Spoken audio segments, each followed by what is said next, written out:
ಓಜೋಸಿ ಸಹೋಸಿ ಬಲಮಸಿ ಭಾಜೋಸಿ ಅನ್ನುವ ಈ ಮಂತ್ರದಲ್ಲಿ ಇವತ್ತು ಬಲ ಮತ್ತು ಇನ್ನಿತರ ಶಬ್ದಗಳ ಅರ್ಥಗಳನ್ನು ಗಮನಿಸಬೇಕು. ಓಜಸ್, ಸಹಸ್, ಬಲ ಇವೆಲ್ಲ ಶಕ್ತಿಯ ಬೇರೆ ಬೇರೆ ರೂಪಗಳಷ್ಟೇ. ಸ್ವೇಚ್ಛಯಾಕೃತೆ ಬಲಂ.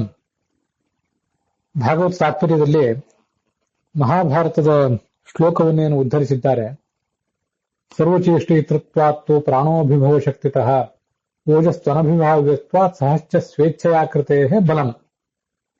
ಸ್ವೇಚ್ಛೆಯ ಕೆಲಸ ಮಾಡುವುದರಿಂದ, ತನ್ನಗಿಚ್ಛೆಗೆ ಅನುಸಾರವಾಗಿ ಕೆಲಸ ಮಾಡುವುದನ್ನ ಬಲ ಅಂತ ಹೇಳಿ ಶಾಸ್ತ್ರದಲ್ಲಿ ವ್ಯವಹರಿಸ್ತಾರೆ. ಈ ಒಂದು ವ್ಯತ್ಯಾಸವನ್ನ ಮಹಾಭಾರತ ಅದೇನು ಭಾಗವತ ತಾತ್ಪರ್ಯದಲ್ಲಿ ಉದ್ಧೃತ ಆಗಿದೆ ಶ್ಲೋಕ, ಅದರ ಮೂಲಕ ಮಾತ್ರ ನಮಗೆ ತಿಳಿಯಲಿಕ್ಕೆ ಸಾಧ್ಯ. ಅದಿಲ್ಲದೆ ಹೋದ್ರೆ ಸಾಮಾನ್ಯವಾಗಿ ಇದೊಂದು ಶಕ್ತಿ ಅಂತಿಷ್ಟು ಮಾತ್ರ ನಮಗೆ ಅರ್ಥ ಆಗ್ತದೆ. ಕೋಶಗಳಲ್ಲಿ ನಮಗೆ ಈಗ ಸಿಗುವಂತ ಧಾತು ಬಲ ಪ್ರಾಣನೆ ಅಂತ ಹೇಳಿ, ಅಂಥದೇ ಎರಡು ಧಾತುಗಳಿವೆ. ಒಂದು ಬಲತಿ ಅಂತ ಹೇಳಿ, ಬಲತಿ ಬಲತಃ ಬಲಂತಿ ಅಂತ ಹೇಳಿ, ಮತ್ತೊಂದು ಬಲಯತಿ ಬಲಯತಃ ಬಲಯಂತಿ. ಎರಡಕ್ಕೂ ಕೂಡ ಪ್ರಾಣನ ಅಂತಾನೆ ಒಂದು ಅರ್ಥವನ್ನ ಹೇಳ್ತಾರೆ. ಈ ಪ್ರಾಣನ ಅಂದ್ರೆ ಇನ್ನೊಬ್ಬರನ್ನ ಚಟುವಟಿಕೆಗೆ ಒಳಪಡಿಸುವುದು, ಸರ್ವಚೇಷ್ಟಯಿತೃತ್ವ ಅಂತ ಒಂದು ಅರ್ಥವನ್ನು ಹಿಂದೆ ನೋಡಿದ್ದೇವೆ. ಆದ್ರೆ ನಾವೀಗಾಗಲೇ ಕಳೆದ ದಿವಸ ನೋಡಿದಂತೆ ಓಜಸ್, ಪ್ರಾಣ, ಸಹಸ್, ಬಲ ಇವೆಲ್ಲವೂ ಕೂಡ ಶಕ್ತಿಯ ಬೇರೆ ಬೇರೆ ರೂಪಗಳು. ಪ್ರಾಣನ ಮಧ್ಯಮ ಪ್ರಾಣ ಅನಿಸ್ಕೊಂಡಿರುವಂತಹ ಮುಖ್ಯ ಪ್ರಾಣನ ಮತ್ತು ಮಹಾಪ್ರಾಣ ಅನಿಸ್ಕೊಂಡಿರುವಂತಹ ಪರಮಾತ್ಮನ ವಿವಿಧ ಶಕ್ತಿಗಳ ಆಯಾಮಗಳನ್ನು ಹೇಳುವಂತಹ ಶಬ್ದಗಳು ಅಷ್ಟೇ ಇವು. ಹಲಾಯುಧ ಕೋಶ ಇತ್ಯಾದಿ ಕಡೆಗಳಲ್ಲಿ ಬಲಂ ಅಂದ್ರೆ ಬಲತೆ ಅಂದ್ರೆ ವಿಪಕ್ಷಾನ್ ಹಂತಿ. ಈ ಬಲ ಅಂದ್ರೆ ಸೈನ್ಯ ಅಂತ ಒಂದು ಅರ್ಥ ಇದೆಯಲ್ಲ, ಆ ಅರ್ಥವನ್ನು ತಗೊಂಡಿದ್ದಾರೆ. ಆ ದೃಷ್ಟಿಯಿಂದ ವಿಪಕ್ಷಗಳನ್ನ, ಈ ಕಡೆಯ ಸೈನ್ಯ ಆ ಕಡೆಯ ಸೈನ್ಯವನ್ನ ಯಾವತ್ತೂ ಕೂಡ ಸದೆ ಬಡಿಲಿಕ್ಕೆ ಸಿದ್ಧವಾಗಿರ್ತದೆ. ಆದ್ರಿಂದ ವಿಪಕ್ಷಾನ್ ಹಂತಿ, ಎದುರಾಳಿಗಳನ್ನು ಕೊಲ್ಲುವಂತಹ ಒಂದು ಸೈನ್ಯಕ್ಕೇನೆ ಬಲ ಅನ್ನುವ ಅರ್ಥವನ್ನ ಹಲಾಯುಧ ಕೋಶದಲ್ಲಿ ವರ್ಣನೆ ಮಾಡ್ತಾರೆ. ಅದು ಯಾವುದೇ ಒಂದು ಸೈನ್ಯ ಇರಲಿ ಅಥವಾ ಒಬ್ಬ ವ್ಯಕ್ತಿಗಿರುವಂತಹ ಶಕ್ತಿಯೇ ಇರಲಿ, ಇದೆಲ್ಲವೂ ಕೂಡ ಬಲ ಪ್ರಾಣನೆ ಅನ್ನೋ ಧಾತುವಿನಿಂದಲೇ ಬಂದದ್ದು ಅಂತ ನಾವು ತಿಳ್ಕೊಳ್ಬೇಕು. ಆ ಪ್ರಾಣ ಅಂದ್ರೆ ಚಟುವಟಿಕೆ, ಅದು ಬೇರೆ ಬೇರೆ ರೂಪಗಳನ್ನು ತಾಳಿ ಬಲ, ಸಹಸ್, ಶಕ್ತಿ ಇತ್ಯಾದಿ ಶಬ್ದಗಳಿಂದ ವಾಚ್ಯ ಆಗಿದೆ ಅಂತ ನಾವು ತಿಳಿಬೇಕು.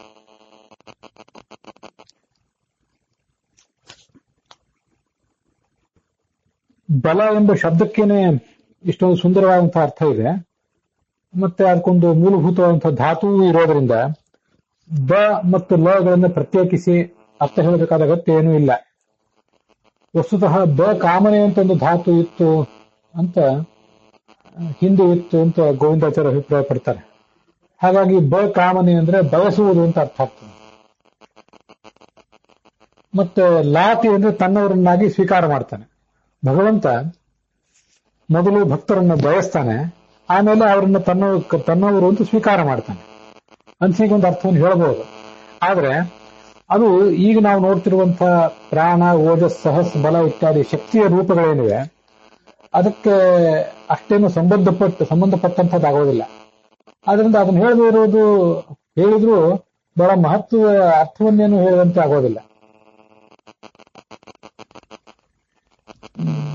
ಬಲ ಭೃತವು ಅಂತ ಒಂದು ಧಾತುವನ್ನ ಕೆಲವು ಕೋಶಗಳಲ್ಲಿ ಉದ್ಧಾರ ಮಾಡ್ತಾರೆ. ಧರಿಸುವುದು ಅಂತ ಅದಕ್ಕೆ ಅರ್ಥ ಆಗ್ತದೆ. ಅದನ್ನ ಈ ಸಂದರ್ಭದಲ್ಲಿ ಮತ್ತೊಂದ್ಸರಿ ನೆನಪು ಮಾಡ್ಕೊಳ್ಬೇಕಷ್ಟೆ. ಒಂದು ಬಲ ಪ್ರಾಣನೆ, ಮತ್ತೊಂದು ಬಲ ಧೃತವು. ಹೀಗೆ ಆ ಬಲ ಧೃತವು ಧಾತುವಿಗೆ ಬಾಲಯತಿ ಅಂತ ಹೀಗೆ ರೂಪ ಆಗ್ತದೆ. ಅದು ಬಾಲಹ ಬಾಲ ಹೀಗೆಲ್ಲ ಆಗ್ತದೆ. ಅದು ಬಾ ಅಂತ ದೀರ್ಘವೂ ಆಗಬಹುದು, ಹ್ರಸ್ವವೂ ಆಗಬಹುದು. ಕೋಶಗಳಲ್ಲಿ ಕೊಟ್ಟಿರುವಂತೆ ದೀರ್ಘ ಕೊಟ್ಟಿದ್ದಾರೆ, ಆದ್ರೆ ದೀರ್ಘವೂ ಆಗಬೇಕು ಅಂತ ಏನಿಲ್ಲ, ಹ್ರಸ್ವನೂ ಆಗಬಹುದು. ವ್ಯಾಕರಣದ ನಿಯಮಗಳನ್ನು ನಮಗೆ ಅನುಕೂಲವನ್ನಾಗಿ ಮಾಡಿಕೊಂಡು ಯಾವ ರೀತಿಯಾಗಿ ಕೂಡ ಅದನ್ನು ಹೊಂದಿಸ್ಕೋಬಹುದು, ಅದೇನು ಕಷ್ಟದ್ದಲ್ಲ. ಆದ್ರೂ ಈ ಭೃತಿ ಇತ್ಯಾದಿ ಎಲ್ಲಾ ಅರ್ಥಗಳಿಗಿಂತಲೂ ಬಲ ಪ್ರಾಣನೆ ಅಂತ ಏನೋ ಒಂದು ಅರ್ಥ ಇದೆ. ಅದೇ ಈ ಪ್ರಾಣ ಓಜಸ್ ಸಹಸ್ ಇತ್ಯಾದಿಗಳಿಗೆಲ್ಲ ಹೊಂದ್ಕೊಳ್ಳುವಂತಹ ಅರ್ಥ. ಅದನ್ನೇ ನಾವು ಭಗವಂತನ ಗುಣಗಳನ್ನು ಅನುಸಂಧಾನ ಮಾಡುವಾಗ ಧ್ಯಾನಿಸಬೇಕಾದಂತಹ ಒಂದು ಅಂಶ, ಅಷ್ಟು ಸಾಕು. ಇನ್ನ ಈಗ ನಾವು ಹೇಳುವ ಮಂತ್ರದಲ್ಲಿ ವಿಧೃತಿ ಅಥವಾ ವಿಧಾರಕ ಅನ್ನುವಂಥ ಶಕ್ತಿ ಏನೂ ಇಲ್ಲ ಅನ್ನುವಂಥ ಒಂದು ಶಬ್ದ ಏನೂ ಅಲ್ಲಿ ಕಂಡು ಬರೋದಿಲ್ಲ. ಓಜೋಸಿ ಸಹೋಸಿ ಬಲವಸಿ ಭ್ರಾಜೋಸಿ ಅಂತ ಹೇಳ್ತೀವಿ ನಾವು. ವಿಧೃತಿ ಅನ್ನೋದಲ್ಲಿ ಕಂಡು ಬಂದಿಲ್ಲ. ಹಾಗೆ ಪ್ರಾಣ ಅನ್ನುವುದು ಕಂಡು ಬಂದಿರಲಿಲ್ಲ. ಆದರೂ ಪ್ರಾಣ ಅನ್ನೋ ಶಬ್ದಕ್ಕೆ ಆ ಮಹಾಭಾರತದ ಶ್ಲೋಕ ಏನು ಭಾಗವತ ತಾತ್ಪರ್ಯದಲ್ಲಿ ಉದ್ಧೃತ ಆಗಿದೆ, ಅದರಂತೆ ನಾವು ಅರ್ಥ ನೋಡಿದ್ದೆವು. ಹಾಗೇನೆ ವಿಧೃತಿ ಅನ್ನುವ ಶಬ್ದವು ಕೂಡ ಆ ಪಂಚರೂಪಿಯಾದ ಪ್ರಾಣ ಓಜಸ್ ಸಹಸ್ ಬಲ ವಿಧೃತಿ, ಆ ವಿಧೃತಿ ಶಬ್ದವು ಕೂಡ ಅಲ್ಲಿರೋದ್ರಿಂದ ಮಹಾನಾರಾಯಣ ಉಪನಿಷತ್ತಿನಲ್ಲಿ ಅದಿಲ್ಲದೆ ಹೋದ್ರೂ, ನಾವೀಗ ಸಂಧ್ಯಾವಂದನೆಯಲ್ಲಿ ಅದನ್ನ ಹೇಳದೆ ಹೋದ್ರೂ ಕೂಡ ವಿಧೃತಿ ಅನ್ನುವ ಶಬ್ದದ ಅರ್ಥವನ್ನು ನೋಡೋಣ. ವಿಧಾರಕತ್ವಾಚ ವಿಧೃತಿ ವಾಯು. ಜಗತ್ತೆಲ್ಲವನ್ನು ಧರಿಸಿರುವುದರಿಂದ ಈ ಪ್ರಾಣನನ್ನೇ, ಮುಖ್ಯ ಪ್ರಾಣನನ್ನ ಮತ್ತೆ ಮಹಾಪ್ರಾಣನನ್ನ ವಿಧಾರಕ ಅಂತ ಹೀಗೆ ನಾವು ಉಪಾಸಿಸಬೇಕು. ವಿಧೃತಿ ಅಂದ್ರೂ ವಿಧಾರಕ ಅಂದ್ರೂ ಅರ್ಥ ಒಂದೇ. ಜವಾಬ್ದಾರಿಯನ್ನು ಹೊತ್ತವನು, ನಮ್ಮೆಲ್ಲರ ಜವಾಬ್ದಾರಿಯನ್ನು ನಮ್ಮೆಲ್ಲರನ್ನು ಧರಿಸುವಂತಹ ಜವಾಬ್ದಾರಿಯನ್ನ, ಧರಿಸಿ ಪೋಷಿಸುವಂತಹ ಜವಾಬ್ದಾರಿಯನ್ನ ಹೊತ್ತವನು ಅಂತ ಅದಕ್ಕೆ ಅರ್ಥ ಆಗ್ತದೆ.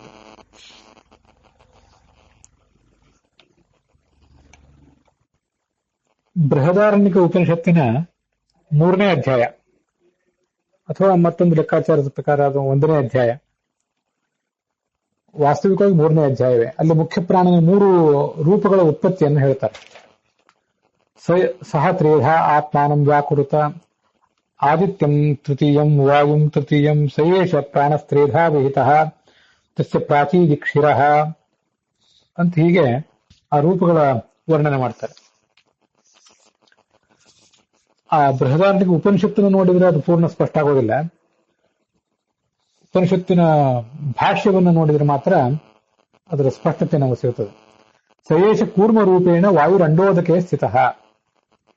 ಈ ವಾಯು ಕೂರ್ಮ ರೂಪದಿಂದ ಬ್ರಹ್ಮಾಂಡದ ಉದಕದಲ್ಲಿದ್ದಾನೆ. ವಿಷ್ಣುನಾ ಕೂರ್ಮ ರೂಪೇಣ ಧಾರಿತ ಅನಂತಧಾರಕ.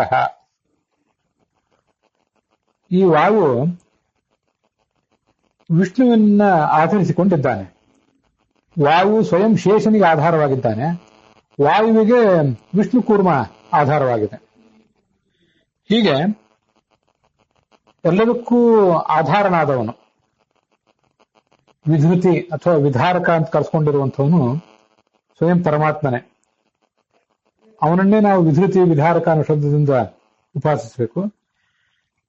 ಅವನ ಬಳಿಕ ಆಧರಿಸಿಕೊಂಡಿರುವಂಥವನು, ಜಗತ್ತನ್ನ ಧರಿಸಿಕೊಂಡಿರುವಂಥವನು ಪ್ರಾಣ.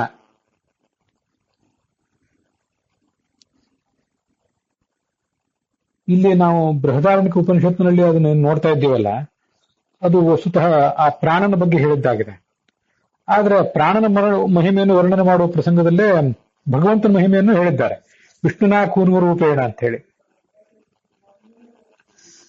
ಹಾಗಿರುವುದರಿಂದ ನಾವು ಪ್ರಾಣ ಓಜಸ್ ಸಹಸ್ ಬಲ ವಿಧೃತಿ ಎಂಬ 5 ಶಬ್ದಗಳಿಂದ ಮಹಾಪ್ರಾಣನಾದಂತಹ ಪರಮಾತ್ಮನನ್ನೇ ಏನು ಅನುಸಂಧಾನ ಮಾಡ್ಕೊಳ್ಬೇಕಾಗಿದೆ. ಅದಕ್ಕೆ ಬೇಕಾದ ಅಂಶಗಳೆಲ್ಲ ನಮಗೆ ಬೃಹದಾರಣ್ಯಕ ಉಪನಿಷತ್ತಿನಲ್ಲೂ ಸಿಗ್ತವೆ. ವಾಯು ಕೂರ್ಮ ರೂಪದಿಂದ ಜಗತ್ತನ್ನ ಧರಿಸಿದ್ದಾನೆ, ಹೌದು. ಆದ್ರೆ ವಾಯುವನ್ನು ಧರಿಸಿದವನು ಮಹಾಕೂರ್ಮನಾದಂತಹ ವಿಷ್ಣುವೇ ಅಂತ ನಾವು ತಿಳಿಬೇಕು.